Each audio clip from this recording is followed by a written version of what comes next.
It would have been impossible for us to make this movie a few years ago. Learning what they learned on King Kong to Avatar, Weta brought their technology to another level for this movie to make our apes look real. This is the first live-action film that has its main character as a thoughtful, feeling, self-aware animal. This is the ape's story. Andy Serkis is unlike any other actor. He can inhabit characters that don't speak and emote in ways that you don't really see often in movies. The basic usage of performance capture is to see it on the screen. You will see the apes, but they're apes which are infused with the heart and soul of an actor's performance. If you can be blinded by the technology, you can find yourself weighed down by it. And I think Andy brings a spirit and an understanding and a simplicity. He's able to push the technology to one side and think about it in terms of just a real live-action performance. This film is not possible without the work of Andy Serkis. You have to trust me. I'm gonna get you out of here.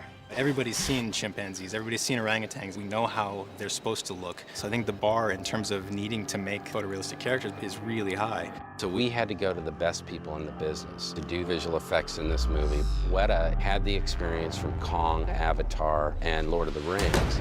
One of the improvements in motion capture since Avatar really have to do with detail and the type of imagery that they're getting out of the cameras. It gives us more facial information. And that subtlety is what's gonna make the apes work, which is gonna be very different. You don't get a chance to look in apes' eyes like you will see in this movie.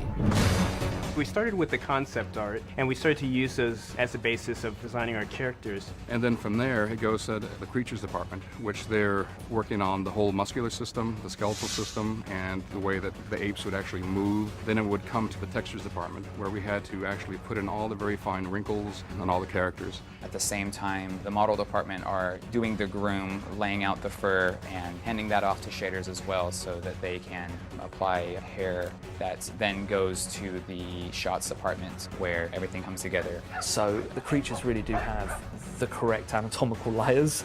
They have muscles and fat and skin and make them as realistic as possible. Obviously, when you work with Weta, you can be safe in the knowledge that they're going to come up with something pretty great. But we were attempting to do something that had never been done before.